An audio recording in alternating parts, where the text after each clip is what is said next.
In spite of his cloak and dagger exit from the Ramada, his brain was jammed with family stuff. He had woken up in the wrong color.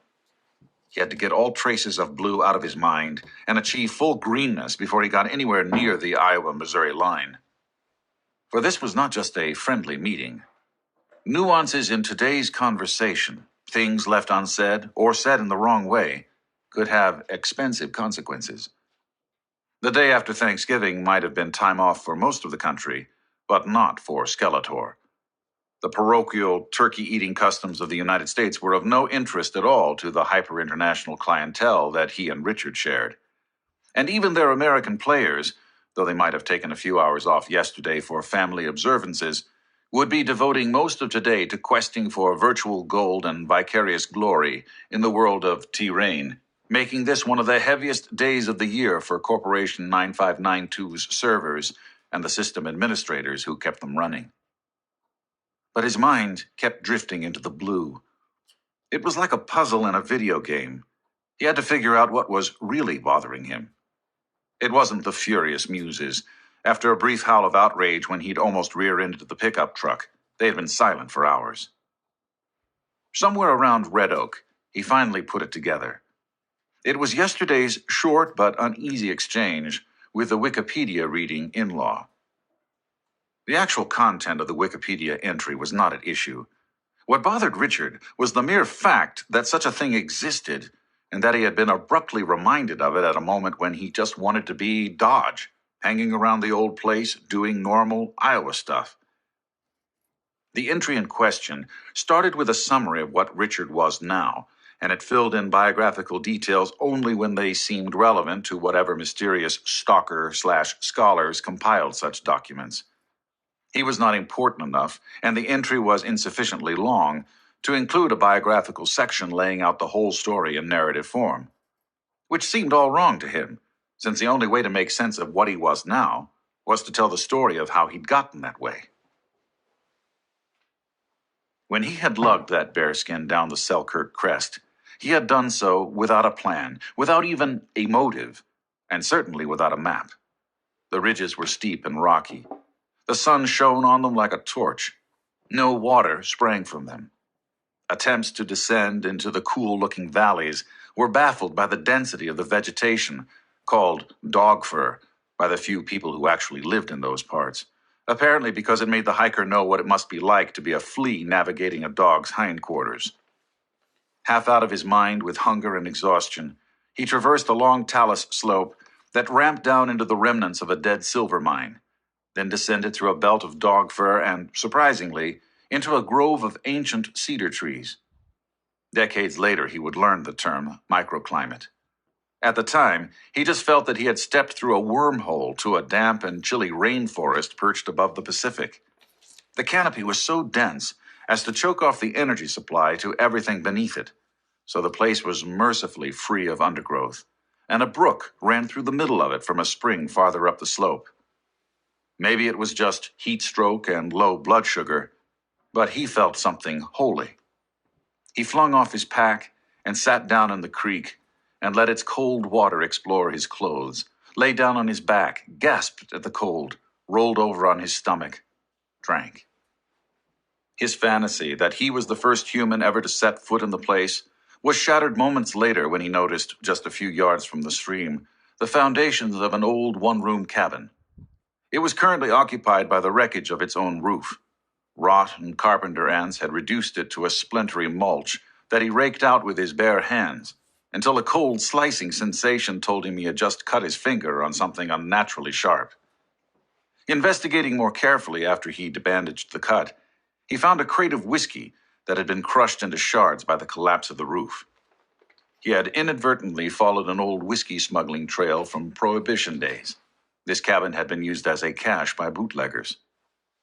What worked for whiskey ought to work as well for marijuana, and he made a business out of that for a few years, sometimes traveling solo, other times as part of a pedestrian caravan. He showed them the bootlegger's shack, and they used it as their base camp in the United States. Half a mile down the slope was a logging road where they would rendezvous with their U.S. distributors, a sodality of motorcycling enthusiasts. In 1977, President Carter granted amnesty to draft dodgers, so Richard, finally free to do business in his own country under his own name, crossed the border in an actual vehicle for a change and drove down the valley to Burns Ford, the county seat, where the records were kept. He found the owner of the property where the cabin stood, and he bought it for cash. Though this was exactly the kind of subtlety that the Wikipedian herd mind could be relied on to trample, there was much about his later life that could be traced back to the obsession with land that had come over him when he first walked into that cool grove. In the fullness of time, he came to understand that it probably had something to do with the farm in Iowa, and his knowing, even at that age, that whatever Dad's last will and testament said, however things were handled after his father's eventual demise, he wasn't going to be part of it. If he wanted to own land, he'd have to go out and find some. And it might be better and more beautiful land than the farm in Iowa could ever be, but it would never be the same. It would always be a place of exile. He fancied for a few years in the late 1970s that he would one day build a cabin on the bank of Prohibition Creek, as he had dubbed the nameless stream that flowed through his property, and live there. But it was much more comfortable north of the border, lounging on the shores of Kootenai Lake, with pockets stuffed with $100 bills, and he lost his gumption for homesteading in the wilderness. The mountains in that corner of BC were riddled with abandoned mines. Richard and one of his motorcycle gang buddies, a Canadian named Chet, became fascinated by one such property, where 100 years ago a successful miner from Germany had constructed an Alpine-style schloss whose foundations and stone walls were still in decent shape. The local economy was in the toilet because of the closure of a big paper mill, and everything was cheap. Chet and Richard bought the schloss. From the moment that they conceived this idea, Richard came to think of the Idaho property as a mere rough draft, a beforethought. As the schloss became a more settled and comfortable place to live and developed into a legitimate resort run by people who actually knew what they were doing, Richard found himself with a lot of free time, which he filled largely by playing video games. In particular, he became seriously addicted to a game called Warcraft, Orcs and Humans, and its various sequels, which eventually culminated in the vastly successful, massively multiplayer game World of Warcraft. The years 1996 through 2006 were his lost decade, or at least that's what he'd have considered it if it hadn't led to T-Rain. His weight crept up to near-fatal levels until he figured out the trick of playing the game while trudging along, very slowly at first, on a treadmill. Like many serious players, Richard fell into the habit of purchasing virtual gold pieces and other desirables from Chinese gold farmers, young men who made a living playing the game and accumulating virtual weapons, armor, potions, and whatnot that could be sold to American and European buyers who had more money than time. He thought it quite strange and improbable that such an industry could exist until he read an article in which it was estimated that the size of the worldwide virtual gold economy was somewhere between $1 and $10 billion per year. Anyway, having reached a place where he had no more virtual worlds to conquer, his characters had achieved near godlike status and could do anything they wanted, he began to think about this as a serious business proposition. Here was where the Wikipedia entry got it all wrong, by laying too much emphasis on money laundering. The schloss was turning a profit and appreciating in value and giving him free lodging and food, so it had been years by this point since Richard had given much thought to all his unspent $100 bills.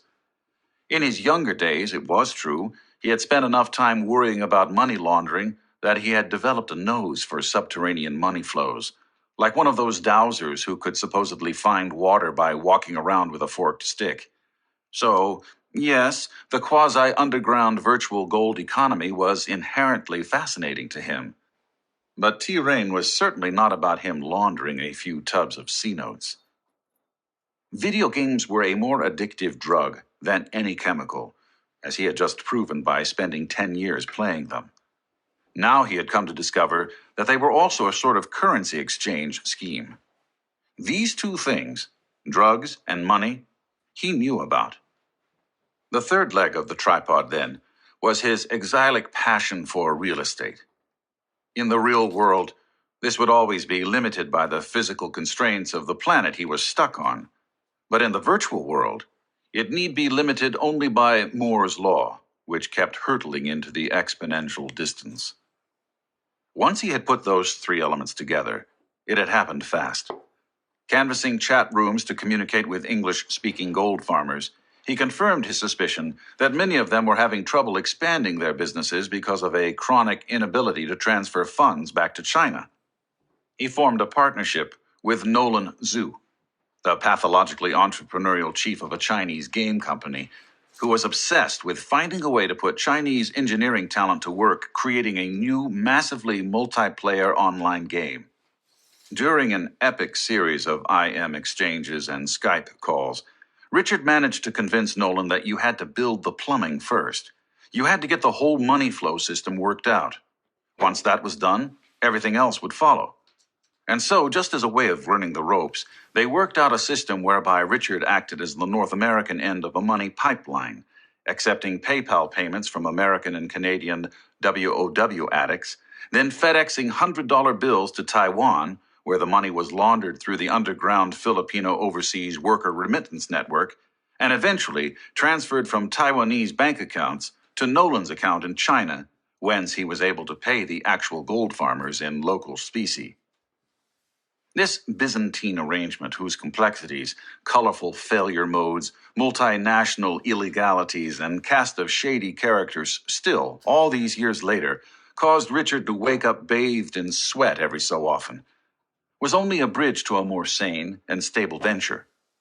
Richard and Nolan co-founded a company whose purpose was to construct the new, wholly original game of Nolan's dreams on top of the system of financial plumbing that Richard now felt he was qualified to build. When their discussion of the company's name consumed more than the 15 minutes Richard felt it deserved, he pulled some Dungeons & Dragons dice out of his pocket and rolled them to generate the random number 9592.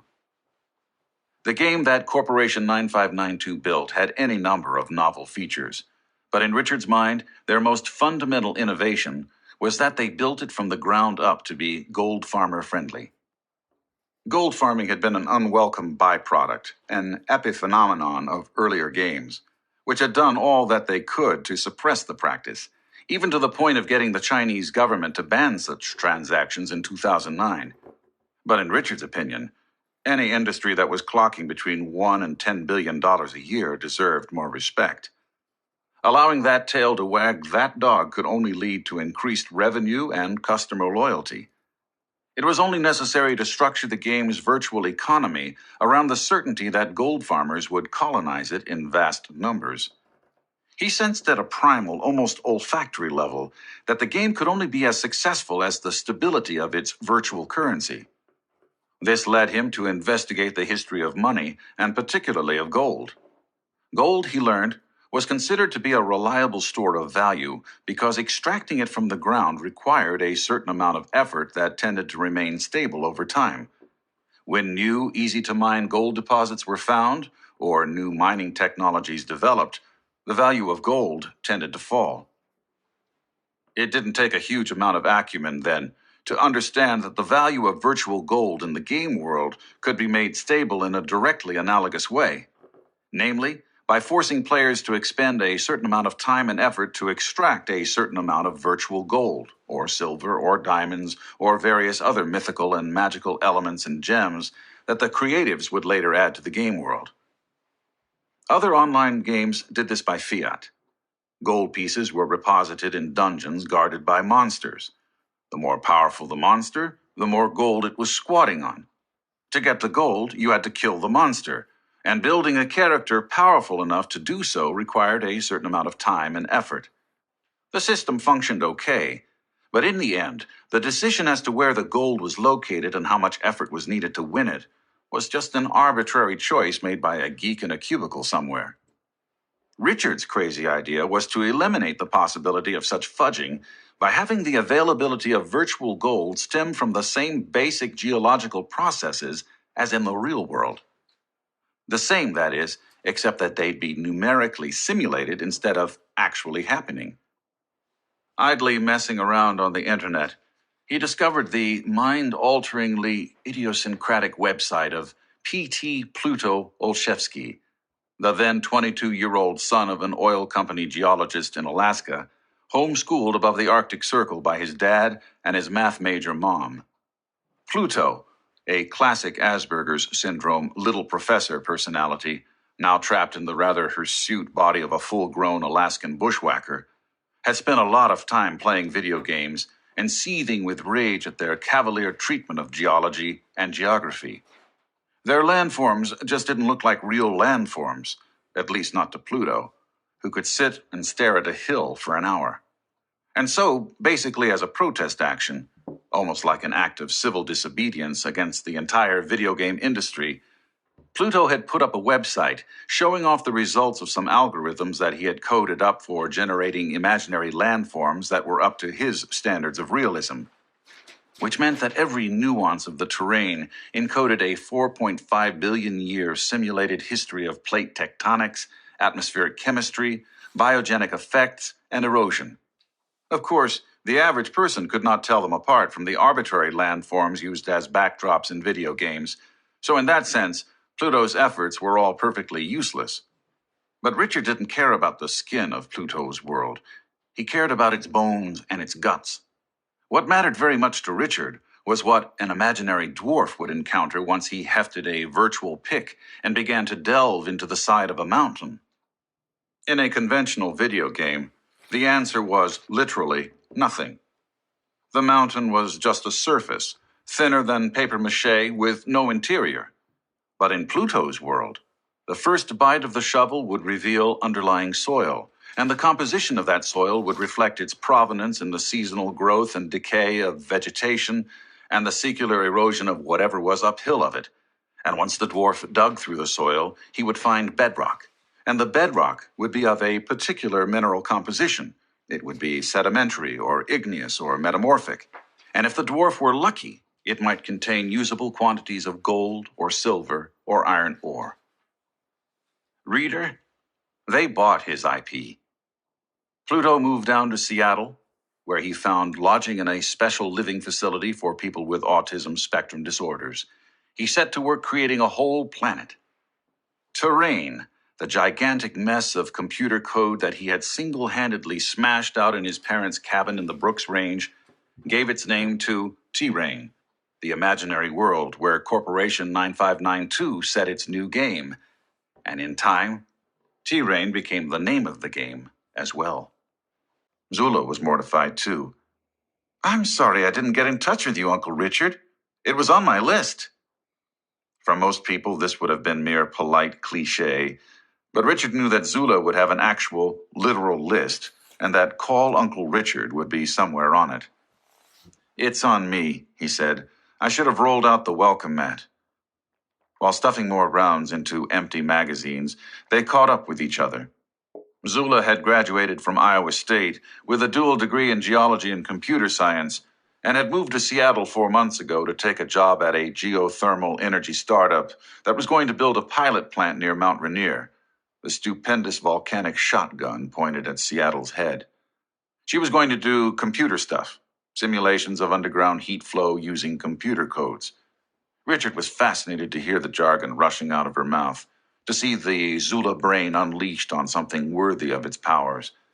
In high school, she had been quiet, a little too assimilated, a little too easy to please in a small-town farm girl sort of way. An all-American girl named Sue, whose official documents happened to read Zula. But now she had got in touch with her Zula-ness. "So what happened?" Richard asked, for she had been careful to say, "I was going to do this and that." "When I got there, all was chaos," she said. The look on her face was fascinated. Going from Eritrea to Iowa would definitely give a young person some interesting perspectives on chaos. "Something funny was going on with the money people. One of those hedge fund Ponzi schemes. They filed for bankruptcy a month ago." "You're unemployed," Richard said. "That's one way to look at it, Uncle Richard," she said, and smiled. Now Richard had a new item on his list, which, unlike Zula's, was a stew of nagging worries, vague intentions, and dimly perceived karmic debts that he carried around in his head. Get Zula a job at Corporation 9592. And he even had a plausible way of making it happen. That was not the hard part. The hard part was bestowing that favor on her without giving aid and comfort to any of the other job seekers at the REU. "What do you know about magma?" he asked. She turned slightly, looked at him sidelong. "More than you, I would guess. You can do heat flow simulations. What about magma flow simulations?" "The capability is out there," she said. "Tensors?" Richard had no idea what a tensor was, but he had noticed that when math geeks started throwing the word around, it meant that they were headed in the general direction of actually getting something done. "I suppose," she said nervously, and he knew that his question had been ridiculous. "It's really important, in a deep way, that we get it right." "What, for your game company?" "Yes, for my Fortune 500 game company." She was frozen in the watchful, sidelong pose, trying to make out if he was just pulling her leg. "The stability of the world currency markets is at stake," he insisted. She was not going to bite. "We'll talk later. You know anyone with autism spectrum disorder?" "Yes," she blurted out, staring at him directly now. "Could you work with someone like that?" Her eyes strayed to her boyfriend. Peter was struggling with the reloading. He was trying to put the rounds into the magazine backward. This had really been bothering Richard for the last half minute or so. He was trying to think of a non-humiliating way to mention this when Peter figured it out on his own and flipped the thing around in his hand. Richard had assumed, based on how Peter handled the gun, that he'd done it before. Now he reconsidered. This might be the first time Peter had ever touched a semi-automatic. But he was a quick study, an autodidact. Anything that was technical, that was logical, that ran according to rules, Peter could figure out. And knew it. Didn't bother to ask for help. So much quicker to work it out on his own than suffer through someone's well-meaning efforts to educate him, and to forge an emotional connection with him in so doing. There was something, somewhere, that he could do better than most people. Something of a technical nature. "What have you been doing, Uncle Richard?"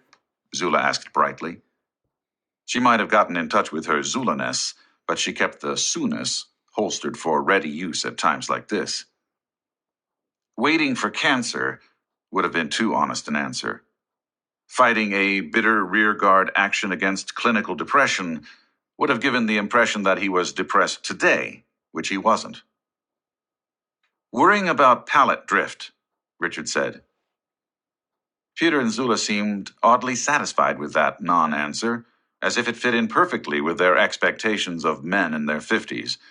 Or perhaps Zula had already told Peter everything that she knew or suspected about Richard, and they knew better than to pry.